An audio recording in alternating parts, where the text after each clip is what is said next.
محترم ناظرین السلام علیکم۔ میں دبئی کی سڑکوں پر بے سہارا تنہا پھر رہی تھی۔ میں کس سے کہتی یا کس کو جا کر اپنی اجڑی زندگی کی داستان سناتی۔ دبئی کو میری خوشیاں راس نہ آئی تھیں، وہ میری خوشیوں کو نگل گیا تھا۔ مجھے اس ملک سے نفرت سی ہو رہی تھی۔ میں تو یہاں اپنا سب کچھ پانے آئی تھی، لیکن اس ملک نے مجھ سے میرا سب کچھ چھین لیا تھا، اور میری بے بسی کی انتہا تھی کہ میں یہاں سے کہیں بھی جا نہیں سکتی تھی۔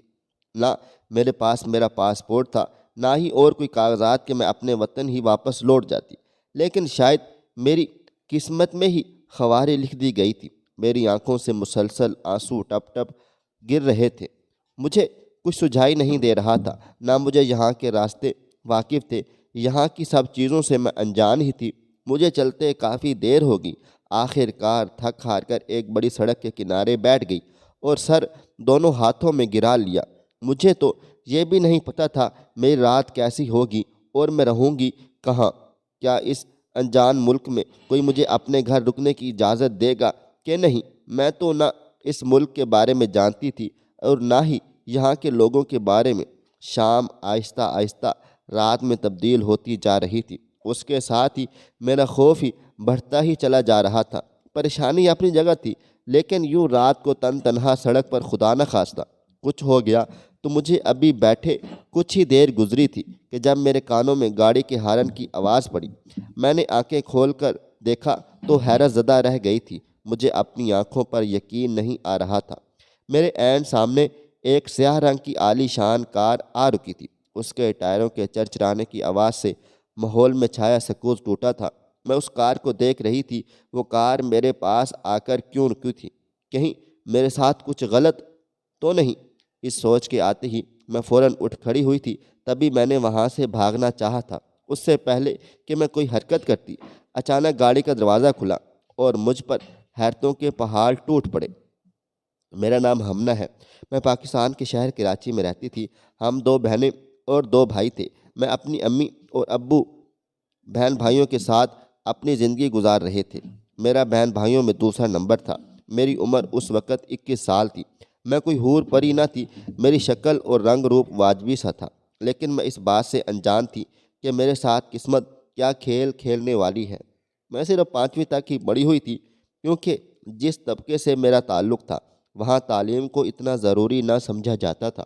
یہاں سب علم کی قدر و منزلت سے ناواقف تھے۔ یہی وجہ تھی کہ کراچی جیسے شہر میں رہنے کے باوجود ہر دوسرا شخص ان پڑھ تھا، اور ہم لڑکیوں کو تو ویسے بھی تعلیم میں کوئی خاص دلچسپی نہ ہوتی تھی۔ ہمیں شروع میں ہی یہ بتا دیا جاتا تھا کہ بڑے ہو کر آپ نے چولہا چوکا ہی کرنا ہے اور گھر اور خاندان کو سنبھالنا ہے۔ اسی سوچ کے پیش نظر ہم اپنی ماں یا دادی یا نانی کے ساتھ بچپن ہی سے باورچی خانے اور باقی گھر کے کاموں میں شامل ہو جاتی۔ ہم ان کی زیر نگرانی بالغ ہونے تک تقریباً گھر کا ہر کام سیکھ کر اس میں مہارت حاصل کر لیتی تھی۔ میرے ابا جان رکشہ ڈرائیور تھے۔ بڑے بھائی کی ابھی ابھی حال ہی میں کال سینٹر میں نوکری لگی تھی، وہ مجھ سے 1 سال بڑا تھا۔ اماں جان ایک ایک کر کے اب میرا جہیز سامان بنانا شروع ہو گئی تھی۔ ابھی میرے رشتے کا دور دور تک کوئی امکان نہ تھا اور نہ ہی کوئی امید نظر آ رہی تھی، لیکن اماں کی پریشانیاں جانے کیوں عروج پر تھیں۔ 21 سال کے ہو جانے کے باوجود ابھی تک میرا کہیں بھی رشتہ نہ ہو سکا تھا۔ خاندان میں تو کسی نے جھوٹے منہ بھی نہ کہا تھا، اور خاندان سے باہر کے لوگ آتے لیکن زیادہ دیر ہمارے گھر نہ ٹھہر پاتے۔ وہ بمشکل کچھ دیر ٹھہرتے اور پھر کہتے کہ ہم سوچ کر بتائیں گے، لیکن ان کے بتانے کی ضرورت ہی نہ پڑتی تھی۔ ہمیں ان کے انداز و اطوار سے ہی پتہ چل جاتا تھا کہ وہ ہمارے گھر رشتہ لے کر آنے پر پچھتا رہے ہیں۔ رشتہ داری کرنا اور شادی تو بہت دور کی بات تھی۔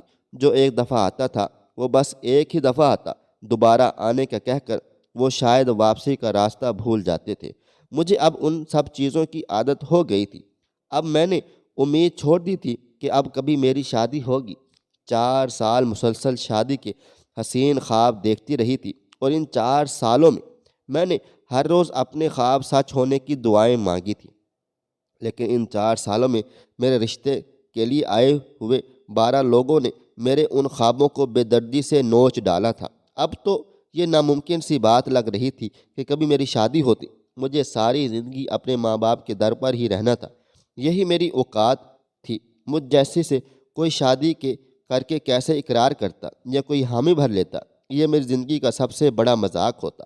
اماں مجھے لے کر بہت پریشان تھی، میری وجہ سے کوئی ہمارے گھر کی طرف نہ آتا تھا، نہ میری شادی ہو رہی تھی اور نہ ہی کوئی میرے بھائی کے لیے اپنی بہن بیٹی کا رشتہ دینے پر آمادہ تھا۔ وجہ صرف اور صرف میں ہی تھی جو اپنے ساتھ ساتھ اپنے بہن بھائیوں کی قسمت کو بھی گرہن لگا کر بیٹھ گئی تھی۔ جانے ابھی آگے اور کیا کیا ہونے والا تھا میرے ساتھ، کیا یہ دنیا مجھے جینے بھی دے گی کہ نہیں؟ لیکن اس میں دنیا کا کوئی بھی قصور نہ تھا۔ میرے ساتھ جو ہوا تھا اس کے بعد تو کوئی مجھ پر تھوکنا بھی پسند نہ کرتا تھا۔ شادی کر کے لے جانا مجھے اپنا مستقبل نظر آ رہا تھا جس میں بس اندھیرا ہی اندھیرا تھا، کہیں سے امید کا کوئی جگنو کرن نظر نہیں آ رہی تھی۔ میں آئینے کے سامنے بیٹھی اپنے چہرے کو دیکھتے رو پڑی تھی۔ کافی دیر رو لینے کے بعد میں نے ایک نظر پھر سے خود کو دیکھا تھا۔ مجھے اپنے چہرے سے، اپنے وجود سے سخت نفرت محسوس ہو رہی تھی۔ میرا بس نہیں چل رہا تھا کہ کسی چیز سے اپنے چہرے کو کھرچ ڈالوں یا پنکھے کے گرد رسی ڈال کر اس سے لٹک جاؤں۔ مجھے اپنے آپ سے شدید وحشت ہو رہی تھی۔ میں آئینے کے سامنے بیٹھی ایک دم چلا اٹھی تھی، کیوں، کیا ہوا، یہ کیوں، آخر میرے ساتھ ہی کیوں؟ میں کسی سے نظریں دکھانے کے قابل بھی نہ رہی تھی۔ جو مجھے دیکھتا حقارت سے اپنی نظریں موڑ لیتا تھا۔ میں پچھلے 3 سال سے خود پر طرح طرح کی نظریں محسوس کر رہی تھی۔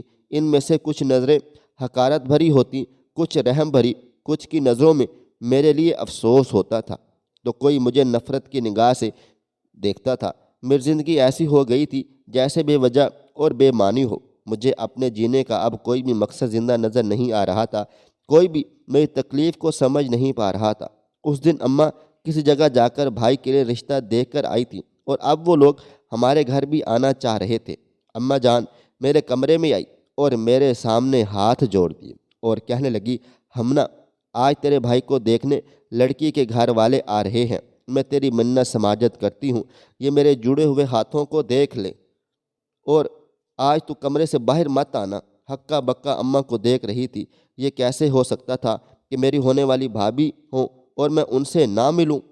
میں نے اماں سے کہا کہ اماں بولی، دیکھ ہمنا، میں جانتی ہوں تیرا بھی دل کرتا ہے، لیکن تو میری مجبوری کو بھی دیکھ، تو سمجھنا، پہلے تو میرا یہی ارادہ تھا کہ تجھے تیرے گھر رخصت کر کے ہی الیاس کی شادی کروا دوں گی، لیکن اب تیرے سامنے حالات ہیں، تیری شادی ہونے کے کوئی امکانات نہیں ہیں اور تمہاری وجہ سے تمہارے بھائی کو بھی کوئی رشتہ نہیں دے رہا۔ اللہ اللہ کر کے یہ غیروں میں کسی نے حامی بھری ہے، اگر بات بن رہی ہے تو بننے دے، نہیں تو تمہارا ذکر سن کے سارے اپنے کانوں کو الٹے ہاتھ لگاتے ہیں۔ ایک بار خیر سے تیرے بھائی کی شادی ہو جائے، پھر تم نے ہی تو سب سے ملنا جلنا ہے، بس کچھ عرصہ تو سامنے نہ آ۔ ایسا کر، اپنے کسی دوست کے گھر چلی جا 2 مہینے کے لیے، تب تک الیاس کی شادی کر کے دلہن گھر لے آؤں گی، پھر تجھے بھی بلا لوں گی۔ اماں نے اپنی ساری مجبوریاں میرے سامنے رکھی تھیں اور ساتھ ہی ساتھ مشورہ بھی دے ڈالا تھا جس پر عمل کرنا ناممکن تھا۔ میں نے نروٹھے پن سے اماں کی طرف دیکھا اور بولی کہ اماں، تو بھی کیا بات کرتی ہے؟ لگتا ہے میں تیرے لیے بوجھ بن گئی ہوں جو بار بار مجھے میرا رشتہ نہ ہونے کے طعنے دے رہی ہے۔ ارے اب کوئی نہیں آ رہا تو میں کیا کسی کے پیر پکڑ کر لاؤں کہ آؤ اور مجھ سے شادی کر لو؟ تو چاہتی ہے نا میں اپنے بھائی کی شادی ہو جانے تک کسی کے سامنے نہ آؤں؟ تو بے فکر رہ اماں، میں کسی کے سامنے نہیں آؤں گی، تو سکون سے اپنے بیٹے کی شادی کر، مگر میں رہوں گی اسی کمرے میں۔ میں تو جانتی ہوں کہیں آنے جانے کے لائق میرا منہ ہے ہی نہیں۔ جو میرے ساتھ ہوا ہے اس کے بعد تو سب مجھے کوئی اچھوت سمجھ کر مجھ سے 100 فٹ دور کے فاصلے پر چلتے ہیں، ملتے ہیں، جیسے اگر میں کسی کے پاس سے گزری تو نہ جانے کیا سے کیا ہو جائے گا۔ لوگ مجھے خوفزدہ نظروں سے دیکھتے ہیں، ایسے میں کہاں سے آئیں دوستیں جن کے میں گھر جاؤں گی؟ میری آنکھوں سے آنسو بہنا شروع ہو گئے تھے۔ ایک بار پھر سے سارا واقعہ ذہن میں گردش کرنے لگا تھا۔ اماں جان نے مجھے گلے سے لگا لیا اور بولی، ایسی بات نہیں ہے، تو مجھ پر کوئی بوجھ نہیں ہے، لیکن تو سب جانتی ہے تجھے میں نے کتنا سمجھایا تھا کہ عورت ذات کو اتنا بے باک نہیں ہونا چاہیے، کتنا کہا تھا تجھے کہ عورت کو اپنا کردار ہمیشہ مضبوط رکھنا چاہیے، لیکن تو نے کبھی میری باتوں پر غور نہیں کیا، بس ایک کان سے سنتی اور دوسرے سے نکالتی رہتی۔ ہر بات ناک سے مکھی اڑانے جیسی نہیں ہوتی۔ اس کا اندازہ اب تجھے اچھی طرح ہو گیا ہوگا۔ ہر کام وقت پر اچھا لگتا ہے۔ تو نے وقت کے خلاف جا کر جو کیا اس کا انجام تیرے سامنے ہے۔ اس وقت تو اگر میری باتوں کو مان لیتی تو آج یوں اتنی بڑی ٹھوکر کھا کر منہ کے بل نہ گرتی۔ خیر وہ لوگ 4 بجے آئیں گے، واپسی پتہ نہیں کتنے بجے ہو۔ ایسا کر، اٹھ ابھی سے اپنے لیے کھانا اور پانی لا کر یہاں رکھ دے۔ اس کے علاوہ جو چیز بھی تجھے باہر سے چاہیے ہو، لیکن واسطہ ہے تجھے اس وقت کسی کے سامنے مت آنا۔ اماں انتہائی صفاقی سے مجھے کمرہ بند ہونے کا حکم دے کر باہر چلی گئی تھیں۔ پیچھے میں حیران و پریشان سی اپنے آپ کو آئینے میں دیکھنے لگی، لیکن زیادہ دیر تک خود سے نظریں نہ ملا پائی تھیں اور چادر تان کر لیٹ گئی تھی۔ میرا ارادہ اب کچھ دیر بعد جا کر باہر سے اپنے لیے کھانا لانے کا تھا، کیونکہ میں بھوک کی بہت کچی تھی۔ بھوک کے باعث ایک دم میرا بی پی لو ہو جاتا تھا اور مجھے چکر آنے لگتے تھے، اس لیے ہر 1-2 گھنٹے کے بعد کچھ نہ کچھ کھاتی پیتی رہتی تھی۔ لیکن یہ میری بدقسمتی ہی تھی کہ جانے کب میری آنکھ لگ گئی مجھے پتہ ہی نہ چلا۔ بھوک محسوس ہوتے ہی میری آنکھ کھلی تھی۔ میں بمشکل جمائی لیتے ہوئے اٹھ بیٹھی۔ گھڑی کی طرف نظر پڑی تو میری نیند جھٹ سے اڑ گئی تھی۔ گھڑی میں 7:30 کا وقت ہو گیا تھا۔ میں تقریباً 2:15 بجے سوئی تھی، تبھی تو بھوک لگنی ہی تھی۔ میں جلدی سے اٹھی، واش روم جا کر ہاتھ منہ دھوئے اور باہر جانے لگی، جب اچانک یاد آیا کہ آج تو مہمانوں نے آنا تھا۔ میں مردہ قدم لیتی واپس بیڈ روم پر آ بیٹھی تھی، لیکن اب میرے پیٹ میں چوہے ناچ رہے تھے۔ میں نے کچھ دیر مزید انتظار کیا اور پھر اٹھ کر ذرا سا دروازہ کھول کر باہر دیکھا تو لاؤنج خالی تھا۔ میں نے شکر کا سانس لیا، لگتا تھا کہ وہ لوگ واپس چلے گئے ہیں اور اب تو وقت بھی کافی ہو گیا ہے، شاید اس لیے خاموشی ہے۔ میں دروازہ کھول کر باہر نکلی اور یہی میری سب سے بڑی غلطی تھی۔ میں اماں کو کھانے کے لیے آواز لگاتی۔ جیسے ہی ڈرائنگ روم میں پہنچی تو مجھے شدت سے اپنی حماقت کا، غلطی کا احساس ہو گیا تھا۔ میں نے اپنے قدم واپس موڑنے چاہے، لیکن اس کا اب کوئی فائدہ نہ تھا۔ وہ سب مجھے دیکھ چکے تھے۔ اماں کی شعلہ باز نظریں اب مجھ پر تھیں، سرگوشیاں بلند ہونے لگ گئی تھیں۔ ارے یہ یہاں کیا کر رہی ہے؟ یہ تو وہی ہے۔ ہاں ہاں یہ وہی ہے، لیکن یہ مطلب یہ لڑکے کی بہن ہے؟ خالہ نے آپ نے یہ بات پہلے کیوں نہ بتائی؟ لڑکی کی بہن رشتہ کروانے والے سے بولی تھی۔ وہ سب کھانا چھوڑ کر اب میری ذات کو لے کر بحث کرنے میں مصروف ہو گئے تھے، اور اماں کو جس کا ڈر تھا وہی ہوا تھا۔ مجھے کون نہ جانتا تھا، 3 سال پہلے کی ہیڈ لائن کی خبریں چل رہی تھیں۔ وہ کھانا چھوڑ کر اٹھ کھڑے ہوئے اور اماں جان سے معذرت کر کے بولے، معذرت اماں جی، آپ کا وقت اور پیسہ ضائع کیا، لیکن ہم نہیں جانتے تھے یہ لڑکے کی بہن ہے۔ اگر پتہ ہوتا تو ہم کبھی نہ آتے۔ کوئی پاگل ہی ہوگا جو اس گھر میں اپنی بہن بیٹی بیائے گا۔ جس گھر میں اس جیسی عورت موجود ہو۔ لڑکی کی بہن میری طرف حقارت سے دیکھتے ہوئے بولی تھی، اور پھر وہ سب وہاں سے نکلتے چلے گئے تھے۔ مجھے اب بھوک کی وجہ سے چکر آ رہے تھے۔ اس سے پہلے میں کہ کھانے کی طرف بڑھتی، اماں نے مجھے آ لیا تھا۔ آج اماں نے دوسری بار مجھ پر ہاتھ اٹھایا تھا۔ میں مزید کھڑی نہ رہ سکی، میری آنکھیں بند ہوئی اور میں بے ہوش ہو گئی تھی۔ میرے منہ پر پانی کے چھینٹے پڑے تو میں ہوش میں آئی۔ اماں جان نے مجھے اٹھتا ہوا دیکھا، میری طرف سے منہ پھیر لیا تھا اور میری بہن کو بولی کہ اس کمرے میں چھوڑ آؤ اور واپس آ کر اس کا کھانا بھی لے جاؤ، اور اسے صاف صاف لفظوں میں بتا دینا کہ کچھ دن تک میرے سامنے مت آئے۔ میں ماں کی ناراضگی سمجھ سکتی تھی، وہ حق بجانب تھی، خفا تھی۔ آج میرے بھائی کا گھر پھر بسنے سے پہلے ہی اجڑ گیا تھا۔ مجھے کوئی ایسی چیز نہیں مل رہی تھی جسے میں اپنا سر پھاڑ دیتی۔ میری بہن مجھے کمرے میں لے آئی اور زبردستی مجھے چند لقمے کھلائی۔ مجھے لگا وہ میری ہمدرد ہوگی، لیکن وہ بھی جاتے جاتے وقت کہہ گئی کہ آپ کو کیا لگتا ہے، آپ کو کیا ملتا ہے یہ سب کر کے؟ کیوں آپ کی بھائی کی شادی نہیں ہونے دے رہی؟ میں حیرت سے منہ کھولے اسے دیکھ رہی تھی۔ اس کے الفاظ میرا سینہ چیر دیا تھا۔ میں نے بے دلی سے کھانا ایک طرف کیا اور منہ موڑ کر بیٹھ گئی تھی۔ کیا ہو سکتا تھا؟ اب جانے میری یہ آزمائش کب ختم ہونی تھی۔ دن گزرتے چلے جا رہے تھے۔ اس بات کو تقریباً 7 مہینے ہو چلے تھے۔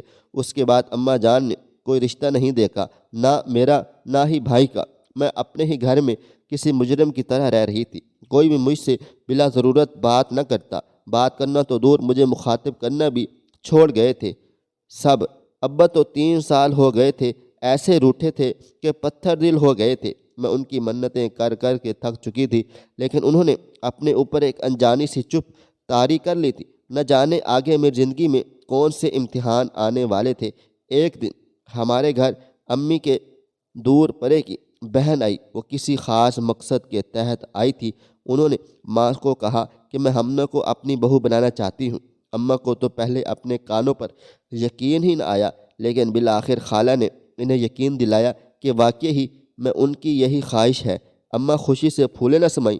وہ بار بار خالہ کا شکریہ ادا کرنے لگی کہ سب جانتے ہوئے بھی وہ ہمارے گھر رشتہ کرنا چاہتی ہیں، لیکن مجھے خالہ کا رشتہ لانا کچھ کھٹک رہا تھا۔ ان کے چہرے پر کچھ تو تھا جسے فی الحال میں سمجھ نہ پائی تھی۔ میرا دل چاہا تھا میں جا کر منع کر دوں، لیکن اتنے عرصے بعد سب کو خوش دیکھ کر میں چپ رہنے میں ہی عافیت جانی تھی۔ خالہ آج کی نکاح کی تاریخ لے کر چلی گئی، کیونکہ ان کا بیٹا مصعب دبئی میں کام کرتا تھا۔ 1 مہینے کے بعد اس نے واپس چلے جانا تھا۔ دونوں گھروں میں شادی کی تیاریاں مکمل کر لی گئی تھیں۔ شادی کیا تھی، بس سادگی سے نکاح ہی ہونا تھا۔ میں دلہن بنی کمرے میں بیٹھی تھی۔ بھلا کوئی بھی دلہن اتنی بدصورت دکھ سکتی ہے، لیکن میرا تو مقدر ہی سیاہ تھا، پھر میں کیوں کر خوبصورت لگتی۔ مصعب کو میں نے بچپن کے بعد آج نکاح کے بعد دیکھا تھا۔ نکاح ہونے کے آدھے گھنٹے بعد ہی مجھے رخصت کر دیا گیا تھا۔ میرے شوہر نے میرا چہرہ دیکھنے کی فرمائش بھی نہ کی تھی۔ میں مسلسل گھونگھٹ میں ہی تھی۔ 20 منٹ کے بعد خالہ کے گھر پہنچ گئی تھی۔ خالہ نے مجھے کچھ رسمیں ادا کی، پھر ملازمہ کے ساتھ مجھے میرے شوہر کے کمرے میں بھجوا دیا تھا۔ کچھ دیر کے بعد خالہ کمرے میں آئی اور کہنے لگی، ہمنا میں جانتی ہوں تمہارا دل و دماغ میں بہت طرح کے سوالات ہوں گے، لیکن میں بس اتنا ہی کہوں گی کہ اب تم اور مصعب ایک دوسرے کے ساتھی ہو۔ تمہیں اب زندگی بھر کے لیے ایک دوسرے کے ساتھ رہنا ہے، ایک دوسرے کو سمجھنا ہے، ایک دوسرے کی عزت کرنی ہے۔ خالہ کیوں یہ تمہید باندھ رہی تھی، وہ کہنا کیا چاہتی تھی؟ آخر میں پھر سے خالہ کے بولنے کے انتظار میں تھی۔ جب خالہ کے اگلے عمل نے مجھے حیرانگی میں مبتلا کر دیا، وہ میرے سامنے ہاتھ جوڑے بیٹھی تھی۔ کہنے لگی کہ مجھے معاف کر دو ہمنا، میں تم سے بہت زیادہ شرمندہ ہوں۔ میں نے خالہ کے ہاتھ فوراً پکڑ لیے اور بولی، یہ کیا کر رہی ہیں خالہ؟ آپ نے کہا اور کیا کروں، میرے بیٹے نے مجھے تم سے نظریں ملانے کے لائق نہیں چھوڑا۔ میں نے سوچا تھا کہ وہ میرا مان رکھ لے گا، میری عزت کرے گا، لیکن خیر چھوڑو وہ یہ سب، تم کپڑے بدل کر آؤ۔ مصعب آج ہی دبئی چلا گیا ہے، لیکن تم فکر نہ کرو، جلدی میں اسے واپس بلا لوں گی۔ اب خالہ خود کو تسلی دے رہی تھی یا مجھے، میں سمجھ نہ پائی۔ دراصل میرا شوہر اس رشتے سے خوش نہیں تھا۔ میری ساس نے اسے زبردستی راضی کیا تھا۔ مجھے خالہ کی اس بات پر کوئی حیرت نہیں ہوئی تھی۔ میں جانتی تھی کوئی بھی یوں اپنی مرضی کے ساتھ مجھ سے شادی بات پر کوئی حیرت نہیں تھی۔ میں جانتی تھی کہ کوئی بھی اپنی مرضی کے ساتھ مجھ سے شادی نہیں کر سکتا، نہیں کرے گا، لیکن مجھے میرے شوہر سے اس طرح کی امید بالکل بھی نہ تھی۔ کم سے کم وہ اپنی ماں کا ہی مان رکھ لیتا، عزت رکھ لیتا۔ میں اٹھی اور چینج کر کے آ گئی۔ 15 دن بعد میری ساس نے میرے شوہر کو مجبور کر کے بلا لیا تھا۔ میری ساس کو ڈاکٹروں نے جواب دے ڈالا تھا، اسے کینسر تھا۔ مرنے سے پہلے وہ اپنے بیٹے کی خوشیاں دیکھنا چاہتی تھی، اس لیے اس کی شادی کروائی، اور اب میرے شوہر کو بلا کر کہا کہ وہ مجھے ہنی مون کے لیے دبئی لے جائے۔ پہلے تو مجبوراً شوہر نہیں مانا، لیکن پھر میری ساس کی بلیک میلنگ کی وجہ سے مجبور ہو گیا۔ ناچاروں ناچار وہ مجھے لے کر دبئی میں آ گیا۔ میں اپنی زندگی میں پہلی بار شہر سے اور ملک سے باہر آئی تھی۔ میری خوشی کا کوئی ٹھکانہ نہیں تھا۔ میرے شوہر نے مجھے صاف الفاظ میں بتا دیا تھا کہ مجھے تم سے ہمدردی ضرور ہے، جو تمہارے ساتھ اتنا بڑا حادثہ ہوا اس کے لیے مجھے بے حد افسوس ہے، لیکن اس سے زیادہ مجھ سے کوئی امید مت رکھنا۔ یہاں تم 10-15 دن رہو گی، جہاں تم نے جانا ہو بتا دینا، بعد میں لے جاؤں گا، اس کے بعد تمہیں واپس گھر چھوڑ آؤں گا۔ تم ہمیشہ میرے گھر رہنا، لیکن مجھ پر کسی قسم کا کوئی بھی حق نہیں جتاؤ گی۔ میں اپنے شوہر کی باتیں سن کر ہکا بکا کھڑی تھی۔ مجھے ایک دم خوف نے آن گھیرا تھا۔ میرے ماتھے پر پسینے کی ننھی بوندیں چمکنے لگی تھیں، یعنی میرا شوہر حقیقت سے ناواقف تھا۔ اگر کبھی میرا شوہر وہ سچ جان گیا تو کیا وہ مجھے اپنے نکاح میں رکھ پائے گا؟ مجھے ایک دم بے چینی نے آن گھیرا۔ 2 دن کے بعد میرا شوہر مجھے لے کر باہر گیا۔ وہاں لوگ مجھے دیکھ کر ہنسنے لگے، ہر کوئی میرا مذاق اڑانے لگا تھا۔ اچانک میرے شوہر کو ایک فون کال آئی۔ کال سننے کے بعد وہ بے تحاشا غصے میں آ گیا تھا۔ اس نے مجھے وہاں ہی اکیلا چھوڑا اور نہ جانے کہاں چلا گیا تھا۔ میں نے اسے ہر طرف ڈھونڈا، بہت ڈھونڈا، لیکن وہ نہیں ملا۔ اس کو کس کی کال آئی تھی اور کسی نے اس کو ایسا کیا کہہ دیا تھا کہ وہ یوں اچانک غصے میں آ گیا اور مجھے یوں بیچ راستے سڑک پر تنہا چھوڑ کر چلا گیا تھا۔ اس کے انداز و اطوار بتا رہے تھے کہ وہ حقیقت جان چکا ہے، وہ حقیقت جس کی وجہ سے آج میں اس حال میں تھی۔ آج سے 4 سال پہلے کی بات تھی۔ میری فطرتاً انتہائی غسیلی اور گھمنڈی تھی۔ میں 16 سال کی ہوئی تو مجھے اپنے ہی ایک ہم عمر لڑکے سے پیار ہو گیا۔ یہ عمر ویسے بھی بہت جذباتی ہوتی ہے۔ اس لڑکے نے بھی مجھ سے محبت کا وعدہ کیا اور مجھے خوب سبز باغ دکھاتا رہا۔ میں آنکھیں بند کر کے اس کی ہر بات کو سچ مانتی رہی۔ وہ جو کہتا وہ میرے لیے پتھر کی لکیر ہوتی۔ دن گزرتے چلے جا رہے تھے۔ میں اس کے عشق میں گوڈے گوڈے ڈوب گئی۔ اماں مجھے ہمیشہ سمجھاتی رہتی تھی، لیکن میں اس وقت اماں کی کسی بھی بات پر دھیان نہ دیتی تھی۔ اماں کی باتیں مجھے اس وقت زہر سے بھی بری لگتی تھی۔ اماں کو میرے جذباتی پن کی بہت فکر تھی۔ اس نے بہت کوشش کی کہ اپنے جذبات پر قابو رکھوں، لیکن یہ بات مجھے سمجھانا تھی کہ اس ہاتھی کو سوئی پر بٹھانے کے مترادف تھی۔ کاش کہ میں جان پاتی، سمجھ جاتی کہ اس جذبات کی مجھے کتنی بڑی قیمت چکانی پڑے گی تو شاید میں سدھر جاتی، لیکن مجھے نصیحت کے لیے ٹھوکر کا لگنا بھی لازمی تھا۔ ایک دن میں جب بوائے فرینڈ کی گود میں سر رکھے لیٹی ہوئی تھی، میں فوراً سے ان دونوں کے پاس گئی۔ جاتے ہی ساتھ ہی میں نے اس لڑکی کو کھینچ کر کھڑا کیا اور اسے ایک زوردار تھپڑ دے مارا۔ اس سے پہلے کہ میں اسے کچھ اور کہتی، وہ لڑکا سامنے آ گیا۔ اس نے کہا، وہ لڑکی میری بیوی ہے اور میرے بچے کی ماں بننے والی ہے۔ میں حیرت سے گنگ کھڑی رہ گئی تھی۔ میں نے اسے ایک دم گریبان سے پکڑا اور پوچھا، وہ سب کیا تھا پھر جو تم مجھ سے محبت کے دعوے کرتے رہے گے؟ تو اس نے کہا، پہلے تو تم سے محبت کا اعتراف کر لیا تھا۔ میں تمہیں صاف صاف جواب دینا چاہتا تھا، لیکن پھر میری بہن نے کہا کہ تم ایک جذباتی اور جنونی قسم کی لڑکی ہو، کہیں میرے انکار لگنے کے بعد کچھ غلط ہی نہ کر دو۔ تبھی میں تمہارے ساتھ تمہاری ہاں میں ہاں ملاتا رہا، لیکن تمہارے ساتھ رہتے ہوئے کبھی مجھے نہیں لگا کہ تم کوئی جنونی ہو، اس لیے میں نے سوچا کہ تمہیں سب بتا دوں۔ اب سے تمہارے اور میرے راستے الگ الگ ہیں۔ یہ کہتے ہی اس نے اپنی بیوی کا ہاتھ پکڑا اور وہ وہاں سے چلا گیا تھا، جبکہ میرے دل و دماغ میں بہت کچھ بڑا چل رہا تھا۔ میں نے اس لڑکی سے دوستی کر لی۔ یہ دوستی بظاہر ہی تھی، دوستی کی آڑ میں یہ دشمنی کا آغاز تھا۔ جب اسے مجھ پر خوب یقین ہونے لگا تو ایک دن میں نے اسے باہر بلایا اور خود ایسڈ تیزاب کی بوتل لے کر اس سے ملنے چلی گئی۔ مجھے اس کے خوبصورت چہرے سے سخت نفرت تھی، اس لیے آج میں اس کے خوبصورت چہرے کو جلا دینا چاہتی تھی۔ میں جیسے ہی اس پر تیزاب پھینکنے کے لیے ہاتھ بلند کیا، اگلے ہی لمحے اس کی بجائے میری خود کی چیخیں پورے پارک میں گونج اٹھی تھیں۔ مجھے ایک زوردار دھکا لگا تھا۔ اگلے ہی لمحے میں نیچے گری اور تیزاب میرے منہ پر۔ میں نے تو کسی کے لیے جو گڑھا کھودا تھا اس میں خود ہی گر گئی تھی۔ میری چال مجھ پر ہی الٹی پڑ گئی تھی۔ اس سے بھی برا یہ ہوا کہ وہاں پاس ہی میڈیا والے موجود تھے۔ پارک کی کیمرہ ریکارڈنگ چیک کی گئی اور پوری ویڈیو خبروں کے چینلز پر چڑھا دی گئی تھی۔ میرا بھانڈا پھوٹ گیا تھا۔ مجھے جنونی قرار دے کے پولیس کے حوالے کر دیا گیا تھا۔ میں نے سر عام اٹیک کیا تھا۔ میرا منہ بری طرح سے جھلس رہا تھا، لیکن پھر بھی کسی صورت میں اس لڑکی کو جانے نہ دینا چاہتی تھی۔ میں پھر بھی اس کی طرف جھپٹی۔ 1-2 لوگوں نے مجھے پکڑنے کی کوشش کی، لیکن میں ان کے قابو میں نہ آئی۔ میں پھر سے آگے بڑھی۔ جب مجھے اپنے ہاتھ پر کسی کی گرفت محسوس ہوئی تو میں غصے سے پیچھے مڑی اور ایک زوردار تھپڑ اس کو دے مارا تھا۔ یہ میری دوسری غلطی تھی۔ میرے سامنے لیڈی کانسٹیبل تھی جس کے منہ پر میں نے اپنے غصے سے تھپڑ مار ڈالا تھا۔ وہ لوگ مجھے ہسپتال کی بجائے جیل لے گئے تھے۔ یہ سب لائیو ریکارڈنگ ہو رہی تھی۔ میں 2 مہینے جیل میں رہی۔ اس دوران میرے منہ کا بس کچھ معمولی سا علاج ہوا، جس سے درد میں تو آرام آ گیا تھا، لیکن وہ بدنما جلے کا نشان میرے منہ پر تا عمر لگ گیا تھا۔ 2 مہینے بعد ابا میری ضمانت کروا کر مجھے گھر لے آئے، لیکن میں ہر طرح سے بدنام ہو گئی تھی۔ ہر طرف سے وہ واقعہ یاد آتے ہی میری آنکھوں سے آنسو گرنے لگتے۔ میں تھک ہار کر سڑک کے کنارے بیٹھ گئی۔ جو ہی گاڑی کا دروازہ کھلا، گاڑی سے نکلنے والے کو دیکھ کر میری آنکھیں پھٹی کی پھٹی رہ گئی تھیں۔ گاڑی سے ناچنے والوں کی ایک عورت اور ساتھ میں 2 مرد نکلے تھے۔ مجھے حیرانگی اس بات کی ہوئی تھی کہ ان کے پاس یہ اتنی بڑی اور مہنگی گاڑی کیسے آ سکتی ہے، لیکن خیر یہ دبئی تھا، یہاں کچھ بھی ہو سکتا ہے۔ اور وہ لوگ مجھے اپنے ساتھ لے گئے تھے اور میں ان کے ساتھ رہنے لگی تھی اور ناچ کر اپنا گزارا کرنے لگی تھی کہ دن گزرتے چلے گئے۔ اس دن میں ان ناچنے والوں کے ساتھ دبئی کی ایک شہزادی کے فنکشن پر گئی تھی۔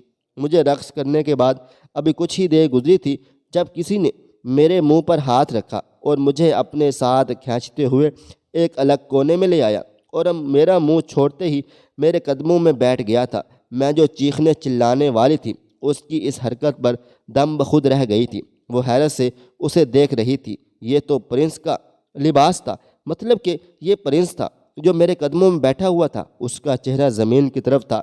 جیسے ہی اس نے اپنا چہرہ اٹھایا میں دھنگ رہ گئی، پریشان ہو گئی۔ یہ کوئی اور نہیں، میرا شوہر ہی تھا۔ وہ میرے قدموں میں گرا ہوا تھا۔ میں شہزادی کو کچھ نہ بتاؤں کہ میں کون ہوں اور میرا اس سے کیا رشتہ ہے۔ اسے لگا تھا کہ میں اس سے وہاں دیکھ کر کہیں شہزادی کو سب بتا ہی نہ دوں۔ میں اس سے پیر چھڑوا کر جیسے ہی پیچھے مڑی، میرے پاؤں تلے سے زمین نکل گئی تھی۔ میرے سامنے شہزادی کے 4 کالے ہٹے کٹے گارڈ کھڑے تھے۔ انہیں دیکھ کر لگتا تھا کہ وہ سب سن چکے تھے۔ جب اگلے لمحے انہوں نے پرنس کو بلایا تو ہماری جان میں جان آئی، یعنی کہ انہوں نے کچھ بھی نہیں سنا تھا۔ میں نے بھی اپنا منہ بند ہی رکھا۔ میرے شوہر نے میرے اس احسان کے بدلے میری سرجری کروائی جس سے میرا چہرہ درست ہو گیا تھا۔ میں نے بھی اس سے معافی مانگی۔ اس کی شہزادی سے شادی ہو گئی۔ اس نے مجھے وہاں پاس ہی ایک بنگلہ لے کر دیا ہے اور میرا سارا خرچہ خود اٹھانے لگا۔ اب میں اسی گھر میں رہتی ہوں اور بہت خوش و خرم زندگی گزار رہی ہوں۔ پاکستان کے معاشی مسائل بہت زیادہ مشکلات کی جڑ میں ہیں۔ شادی کر کے مرد باہر کے ملک جا کر کام کرنے اور بیوی کو اکیلا پاکستان میں چھوڑنے کی شرح حد سے زیادہ ہے۔ اس سے بہت سارا فیملی سٹرکچر نہ صرف متاثر ہوا بلکہ کئی اوورسیز اور ان کی فیملی بری طرح مسائل کا شکار ہوئی ہیں۔ یہ مسائل بچوں سے دوری، باپ کی کمی سمیت شوہر اور بچوں کی بیوی کی سٹریس بھری زندگی کی صورت میں نظر آئے گا۔ پاکستان میں روزگار وسائل کی بہتری، بیرون ملک جانے کا ٹرینڈ کو توڑنے اور پاکستان کی خارجہ پالیسی میں ویزا مسائل کا حل ضروری ہے۔ جس کو یہ بات سمجھ آ جائے بہتر، نہ سمجھ آئے تو پھر ایک کانٹے دار زندگی اور آخر میں ایک عبرت کے لیے تیار رہیں۔ عورت اور مرد برابر ہیں، پر کیسے؟ جبکہ مرد کو اللہ تعالیٰ نے عورت پر ایک درجہ فضیلت بھی دی ہے اور عورت کا حاکم بھی بنایا ہے، مرد کو پھر کیسے مرد عورت برابر ہیں؟ تو آج میں آپ کو سمجھاتا ہوں کہ کیسے برابر ہیں۔ سب سے پہلے آپ کو سمجھنا یہ ہے کہ مرد کو کس عورت پر ایک درجہ فضیلت دی گئی اور کس عورت کو مرد کو حاکم بنایا گیا۔ تو جناب، مرد کو بحیثیت شوہر بیوی پر ایک درجہ فضیلت دی گئی ہے اور مرد کو بحیثیت شوہر بیوی پر حاکم بنایا گیا ہے۔ بحیثیت بیوی عورت پر مرد کی فرمان برداری واجب ہے۔ بحیثیت بیٹا مرد نہ تو عورت سے افضل ہے، نہ ہی عورت کا حاکم ہے۔ ایک ماں اپنے بیٹے پر اللہ کی بات سب سے زیادہ حق رکھتی ہے۔ بحیثیت ماں عورت بیٹے پر حاکم ہے اور بیٹے پر کروڑوں درجے فضیلت رکھتی ہے، اور بیٹے پر ماں کی فرمان برداری واجب ہے۔ یعنی اللہ تعالیٰ نے دونوں کو اپنے اپنے مقام پر برابر رکھا ہوا ہے، بلکہ بحیثیت ماں عورت کو مرد پر زیادہ برتری دی ہے۔ پھر بھی اگر عورت کو خود کو کمتر سمجھے تو اس کی عقل میں ہی نقص ہوگا اور کچھ نہیں، ورنہ عورت جتنا مقام تو اللہ تعالیٰ نے مرد کو بھی نہیں دیا۔ مردوں کو برا کہنے والیوں کا ظرف تو اتنا ہی ہے کہ مرد کی ایک درجہ فضیلت بھی ان سے برداشت نہیں ہوتی، اور وہ خود کو جو کروڑوں درجے مرد پر فضیلت ملی ہے، مرد کا ظرف تو دیکھو۔ بحیثیت ماں ایک عورت کے پاؤں تک بھی چومنے میں آر محسوس نہیں کرتا۔ مرد کو دیکھنا ہو تو ایک فرمان بردار بیٹے کی شکل میں دیکھنا۔ تمہیں بحیثیت شوہر مرد کے سارے ستم بھول جائیں گے، اور اگر بیٹا فرمان بردار دیکھنا ہے تو شوہر کی فرمان برداری کر کے دیکھنا۔ اگر تمہارا بیٹا نافرمان ہو جائے تو میرا نام بدل دینا۔ تم شوہر کی نافرمانی کرتی ہو تو تمہارے بیٹے تمہاری نافرمانی کرتی ہیں۔ تم شوہر کو ذلیل و رسوا نہ کرنا، بیٹے تمہیں ذلیل و رسوا نہیں کریں گے۔ جن کے بیٹیوں کے سامنے تم ان کی باپ کی نکتہ چینی کرتی بھی عزت نہیں کرتی، جن بچوں پر تم باپ کا ڈر نہیں رہنے دیتی، جب تم کمزور پڑ جاؤ گے بیٹے تمہاری عزت کریں گے، تم سے بچے ڈریں گے کبھی نہیں۔ تم شوہر کو حاکم مانو گی تو بیٹوں پر حکومت کرو گی، ورنہ بڑھاپوں میں دونوں ہی ذلیل و رسوا ہوں گی۔ خواہش صرف اتنی ہے کہ کچھ الفاظ لکھوں جس سے کوئی گمراہی کے راستے میں جاتے جاتے رک جائے، اور نہ بھی رکے تو سوچ میں ضرور پڑ جائے۔ پیارے دوستو، امید کرتا ہوں کہ آپ کو یہ ہماری کہانی پسند آئی ہوگی۔ کہانی پسند آئی ہو اس ویڈیو کو لائک کریں، کومنٹس کریں، شیئر کرنا بالکل بھی نہ بھولیں، اور ہاں، اگر آپ لوگ اس چینل پر نئے ہیں تو اس چینل کو سبسکرائب ضرور کر لیں اور نوٹیفیکیشن کو ضرور دبا دیں تاکہ آنے والی کہانی سب سے پہلے آپ کو مل سکے۔ ملتے ہیں کل ایک نئی اور دلچسپ کہانی کے ساتھ۔ تب تک اپنا ڈھیر سارا خیال رکھیے گا۔ اللہ حافظ۔